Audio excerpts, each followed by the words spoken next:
Tira tayo mga boss sa 416. Pag tira niya sa 6 mga boss, pasok na siya sa tricks and traps na may kasamang puzzle.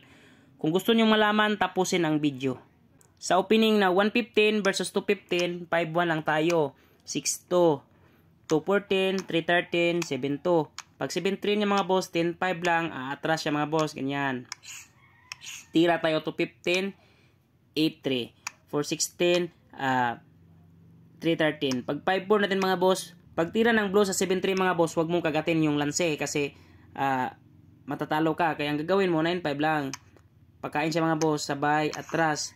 Tira ka sa 14-15, tira sa 416, 313. Pag 10-6 niya mga boss, tira ka lang sa 416. Pagpasok niya sa 6-2 mga boss, yan. Lanse na yan mga boss, 5-4 lang. Pagkain niya, pakainin mo ulit. Tapos 15-14, kain sa dalawa. Kain ka ng dalawa mga boss. Pagkain niya, padamahin mo pa mga boss. Tapos 12-7. Pagkain niya, yun, 3. So winning ng puti mga boss. Follow, like, and share.